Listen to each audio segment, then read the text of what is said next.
Greetings, Telegrams. Welcome back to Disenthrall. I will be Patrick Smith. Today, I'm going to read an article written by someone who I consider a friend named Jeff Phillips, who has pieced together a lot of information from different sources on the status of the Telegram app.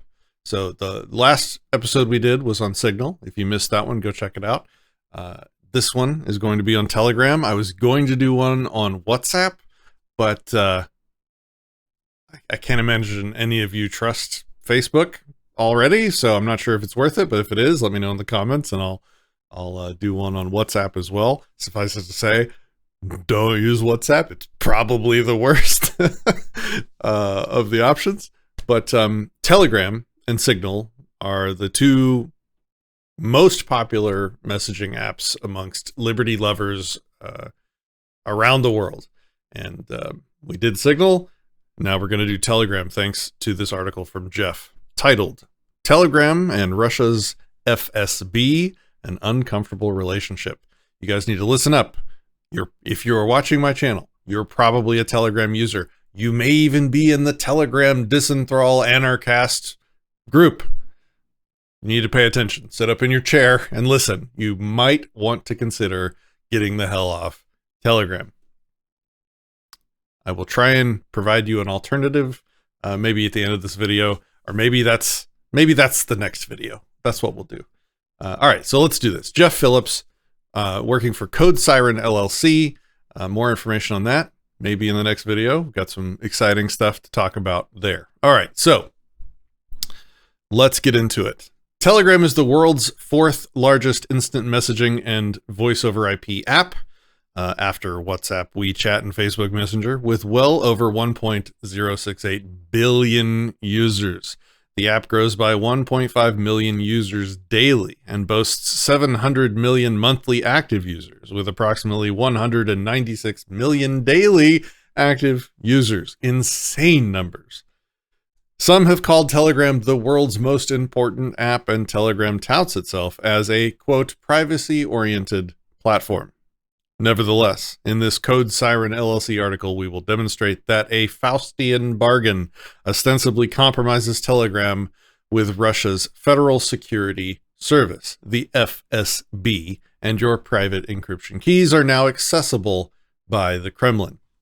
All right, side note from myself, anything Russian that I read in this article will be pronounced in an official and accurate Texas accent. Okay, got that out of the way. All right. Background. Pavel Durov and his younger brother Nikolai were born in St. Petersburg, Russia, at the time known as Leningrad, USSR. Both brothers are extremely intelligent, both talented programmers and entrepreneurs. Nikolai's mathematical achievements earned him gold for 3 years at the International Mathematical Olympiad. Pavel and his brother attended St. Petersburg State University, where Pavel successfully mastered linguistics and propaganda, and where Nikolai studied mathematics and computer science before earning his first PhD in Arakelov geometry. Nikolai earned a second PhD from the University of Bonn. In 2002, Pavel Durov created a website called Durov.com, a collection of student essays and other academic work. The website quickly became well-liked among his university colleagues. In 2004, Pavel Durov created another website called spbgu.ru, a social networking site for St. Petersburg State University students. The website was very popular and had over 100,000 users by 2006. I'm going to call it VKontakte, the VKontakte era. In 2006, Pavel and Nikolai Durov founded VKontakte, VK, a social networking site in Russia. Within 3 years, VKontakte quickly became Russia's most popular social networking site, with over 140 million users by 2012. VK went on to become the most frequented communication platform in Russia. At the height of their VK success, the Durov brothers offered Edward Snowden a job in St. Petersburg. However, the rising popularity of VK gained the attention of Vladimir Putin and the Kremlin. Putin saw VK as a potential threat to his control of information and public opinion in Russia. The Russian government began to pressure VK, objecting to comments and demanding censorship of the forums. In 2013, Pavel Durov began an escalating clash with the Kremlin. After ignoring various government demands, on April 5th, the FSB sent a team of 20 officers to raid VK's headquarters. The heavy-handed treatment involved investigating a supposed hit-and-run traffic incident involving Durov's Mercedes and a St. Petersburg policeman. The incident was seen by many as an attempt by the Kremlin to intimidate and silence Pavel. Shortly after this incident, a hostile takeover of VK ensued by Putin-backed businessman Ilya Sherbovich. Doing pretty good. During the takeover and amidst allegations of a larger campaign against the Durov brothers, Nikolai and Pavel went into hiding. So early on, years ago, when I was first getting interested in Telegram, it was these stories, these reports of them resisting government demands for intrusion into people's privacy that garnered trust from me and a lot of people in Telegram. If these people are willing to resist government's control and spying, then that's somebody that we can trust more than everyone else, let's say like Facebook. In April 2014, stating that the government had taken over VK after receiving a significant pressure from the Kremlin, the Durov brothers sold their remaining stake in VK and left Russia. In December 2014, Gazprom acquired a majority stake in VK to, quote, boost the Kremlin's control over the social network. According to SimilarWeb, VK.com is now the 20th most visited website globally and Russia's 4th most visited website. Telegram was first launched for iOS on August 14, 2013, and Android on October 20th. The company was founded as Telegram Messenger Incorporated and continues to operate under this name. Ironically, the idea for Telegram was inspired by an FSB SWAT team showing up at the Durov's flat in St. Petersburg in 2013, and Pavel had no way to contact his brother during the siege. Telegram is globally accessible with a freemium cloud-based and centralized business model. Telegram is a cloud-based instant messaging service known for its speed, features, and relaxed security. The app bills itself as end-to-end encryption, but only messages utilizing the secret chats function are encrypted. And I'm going to read that last part again. Telegram is not an encrypted messaging app unless you do a specific set of steps. And it doesn't work for groups. You can open a different type of chat manually. It's not automatic. So like if you just pick somebody from your contact list in Telegram and you start DMing them back and forth one-on-one, that is not end-to-end encrypted. You have to go in, I think, into the menu, and you have to go into the contact, go into their menu, and then there's like an option to open like a secret chat with a person. And that secret chat shows up separately in the list from the normal chats. If you're not doing that, you're not using the end-to-end encryption in Telegram. And no group that you're in has it. This is all clear text to them. And we already knew that going in, folks.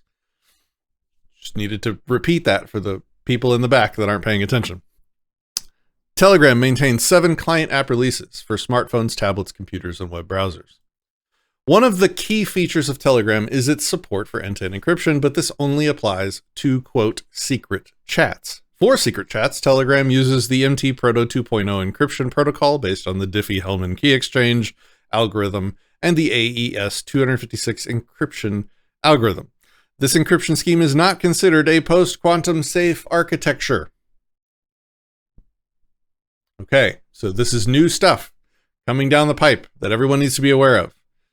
Quantum computing is being developed at an accelerating rate. We just had an article, a press release by IBM stating that they had crossed the 1,000 qubit threshold, which is just to say that they have now released a computer, a quantum computer with, I think, 1,100 some odd qubits.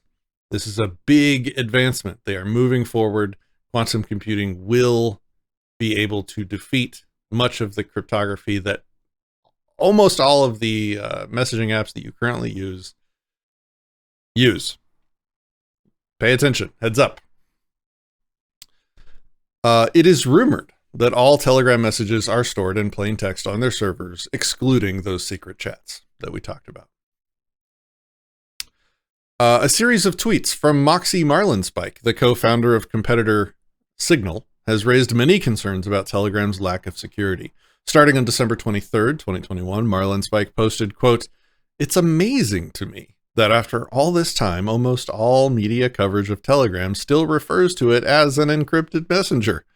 Telegram has a lot of compelling features, but in terms of privacy and data collection, there is no worse choice." End quote. Moxie later tweeted, quote, "Telegram stores all your contacts, groups, media, and every message you've ever sent or received in plain text on their servers. The app on your phone is just a view onto their servers where the data actually lives. Almost everything you see in the app, Telegram also sees." On February 24, 2022, Marlinspike continued his previous posts with, quote, "Telegram is the most popular messenger in urban Ukraine. After a decade of misleading marketing and press, most people there believe it's an encrypted app. The reality is the opposite.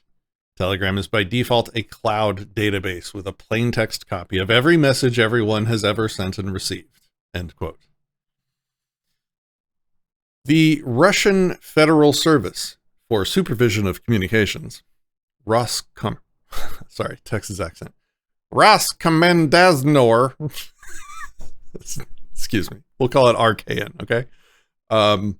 Is the Russian federal executive agency responsible for monitoring, controlling, and censoring Russian mass media. RKN versus Telegram was a landmark court case in 2018 between the Russian government and the messaging app. The litigation centered on the Russian intelligence agency, FSB's 2017 demand that Telegram hand over its private encryption keys. This access would have allowed the FSB to decrypt users' messages and monitor their communications.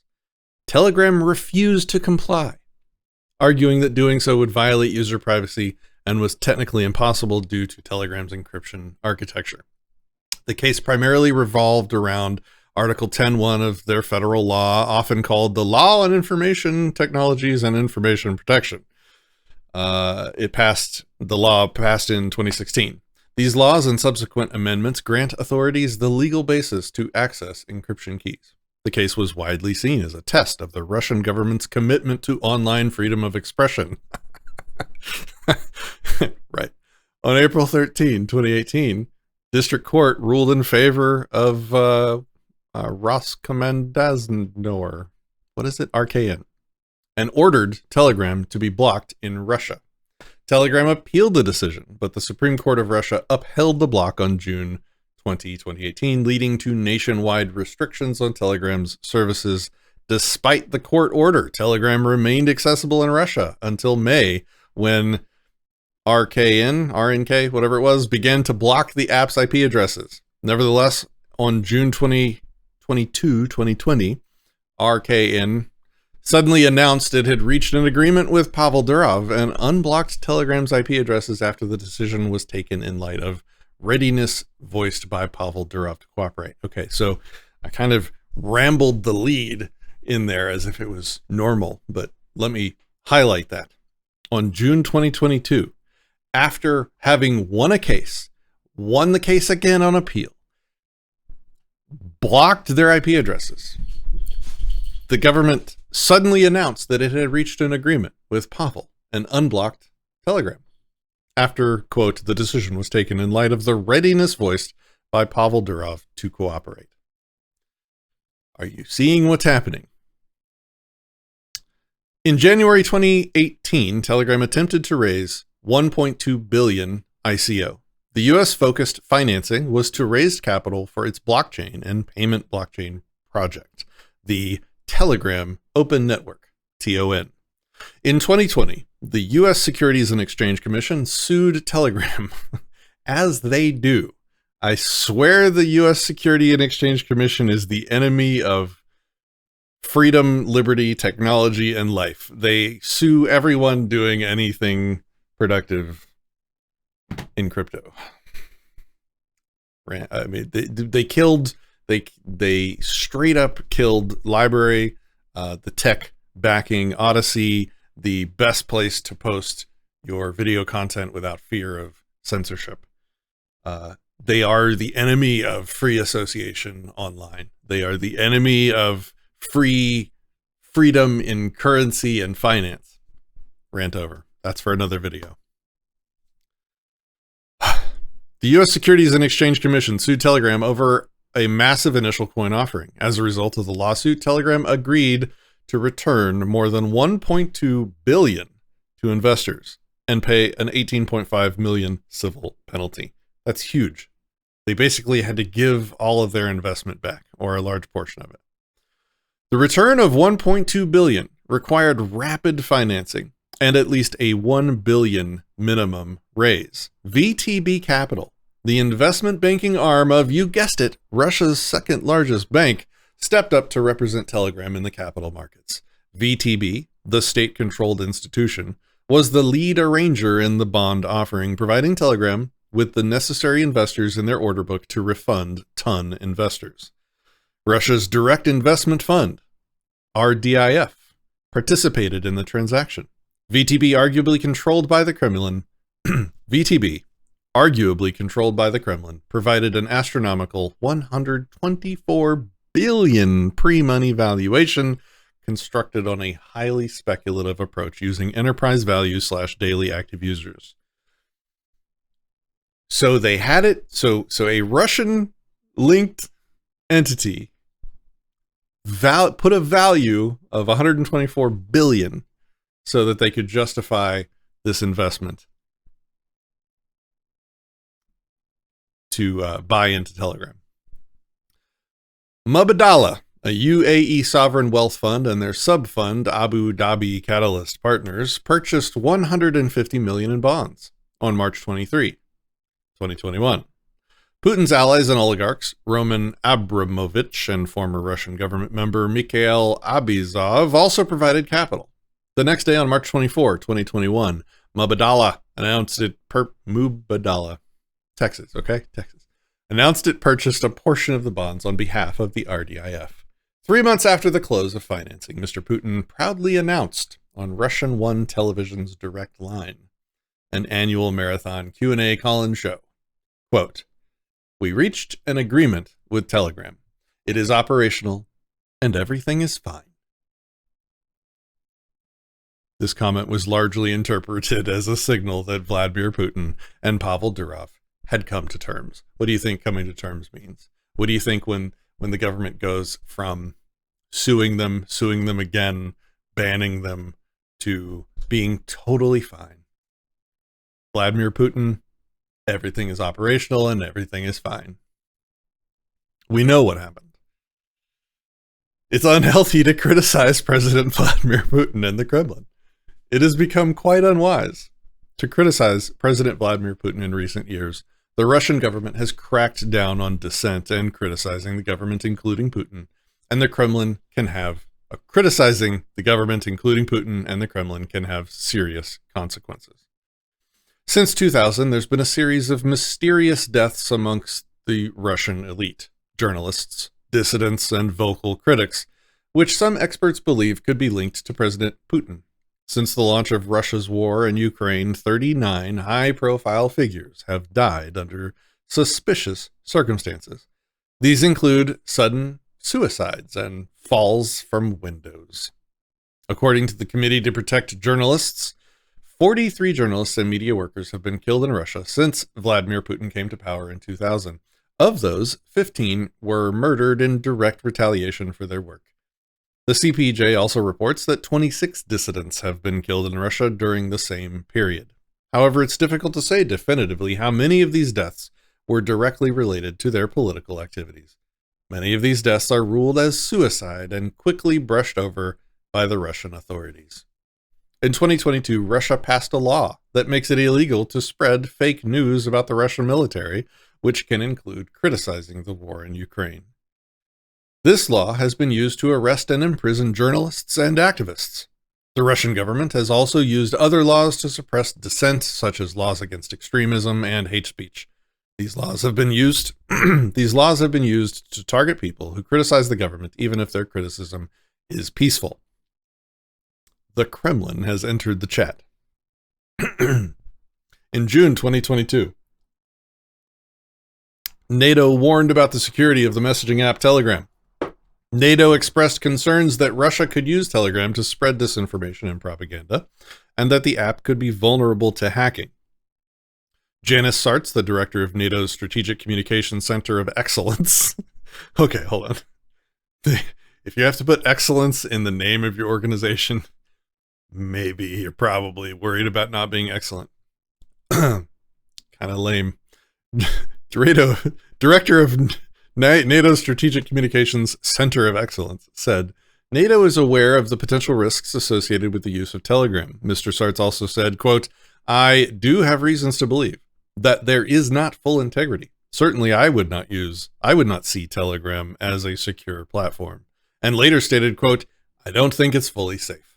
And, quote, NATO members should take appropriate steps to protect their classified information and communications. According to Wired's April 27, 2023 article entitled, quote, The Kremlin has entered your Telegram chat, there have been many incidents where FSB officers have had access to users' chats. Quote, over the past year, numerous dissidents across Russia have found their Telegram accounts seemingly monitored and compromised. Hundreds have had their Telegram activity wielded against them in criminal cases. Perhaps most disturbingly, bears pointing out, Signal has had very few uses in court against people. There was one where Signal was on an iPhone, and the FBI had physical access to the iPhone, and they found a flaw that allowed them to...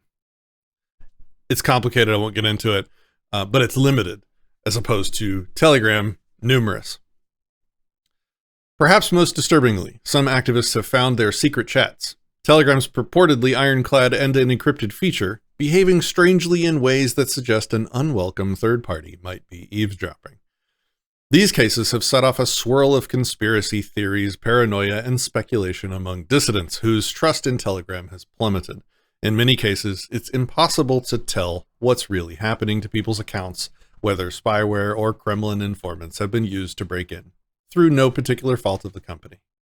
Whether Telegram is really cooperating with Moscow or whether it's such an inherently unsafe platform that the latter is merely what appears to be going on, end quote. That was from the Wired article. One of the main concerns is that Telegram cooperates with the FSB. In 2018, Telegram was banned in Russia for refusing to hand over its encryption keys. The ban was lifted in 2020 after Telegram agreed to, quote, help with extremism investigations. However, it's unclear what this cooperation entails, and there is concern that the FSB may have access to Telegram user data. Another concern is that Telegram has servers in Russia. This complication implies that Russian authorities could seize or hack these servers and gain access to user data.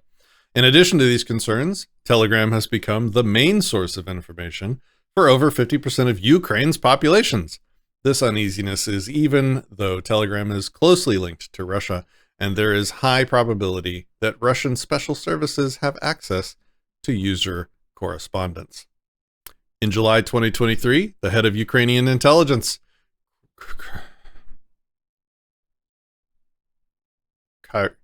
Kyrilo Budanov,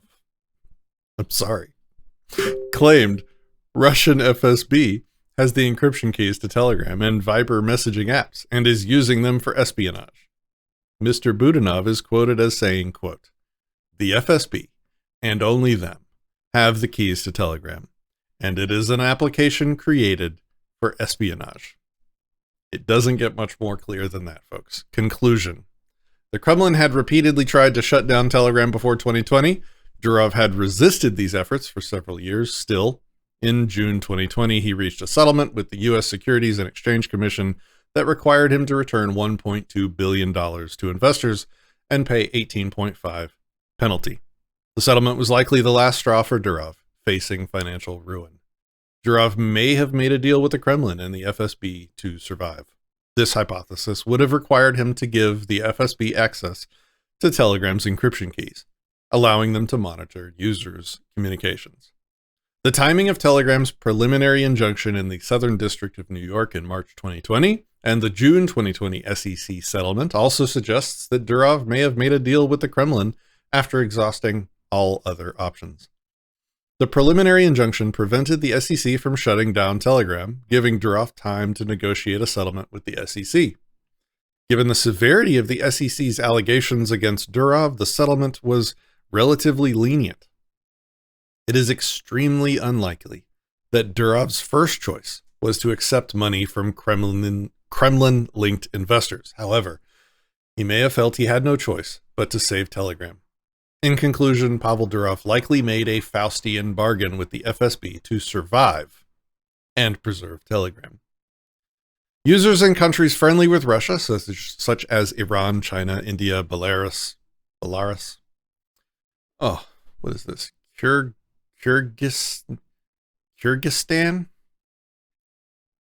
and oh man. These people should be very careful when using Telegram. If you are politically active or critical of your home country, it is possible that your user data is being shared with your government. Users and stakeholders must stay informed about these issues and take necessary precautions. In the wake of Russia's invasion of Ukraine, Telegram faces new challenges, such as increased scrutiny from Western governments and the potential for the platform to be used to spread Russian propaganda. However, Telegram also has the potential to be used as a platform for democratic activism in authoritarian countries, but users should be concerned with the lack of encryption. It remains to be seen how Telegram will navigate these challenges.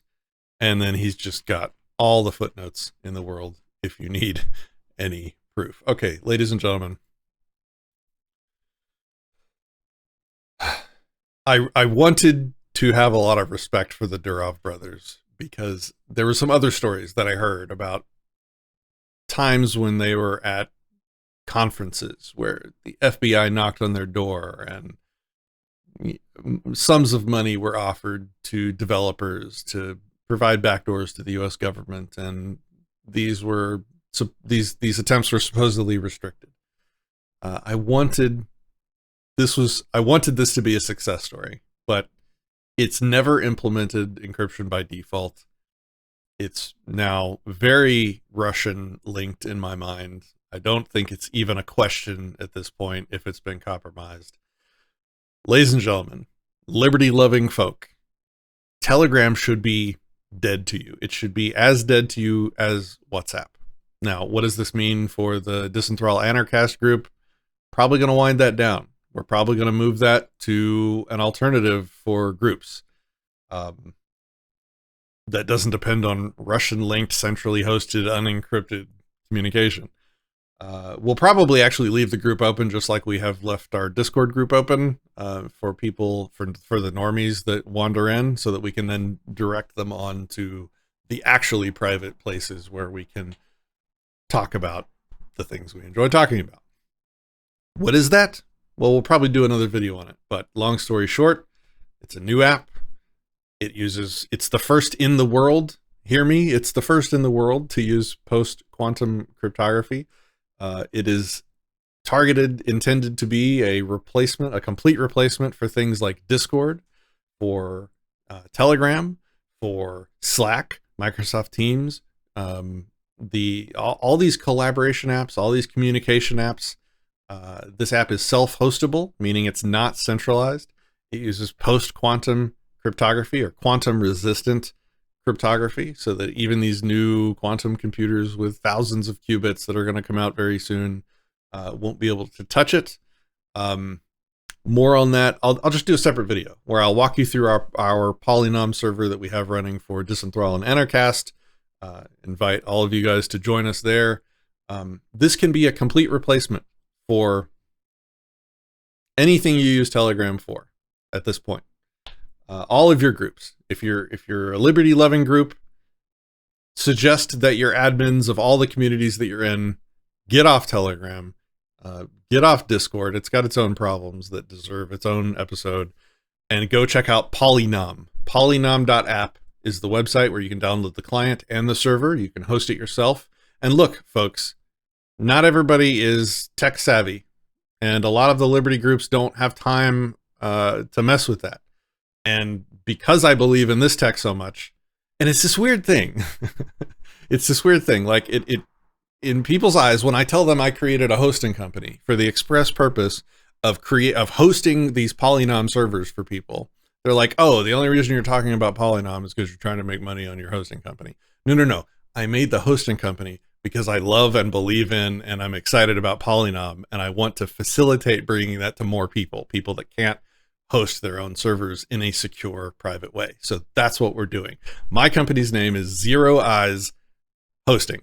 So zeroeyes.host is the website. Get your, if you have the technical expertise, host your own server. Fine. I love you. Do it. Get private. I'm kind of ruining the next episode, but we'll do a full walkthrough of what it looks like in that show. But if you're not tech savvy, and don't let that be an excuse, go to zeroeyes.host. I will create and host for you a private, bespoke Polynom server for all of your Liberty communities. This is what we need. We need to get the word out. We need to get people off all this other ancient crypto tech that is about to be compromised. We need to get them off of these services that are linked to the Russian government. We have a solution for these communities. It's way better than Matrix. It's way better to host as an admin. It's better to use. The client is way more pretty on Polynom than Matrix. Matrix is I don't want to turn this into a bad chat about Matrix, so I won't. There's a lot of downsides to Matrix.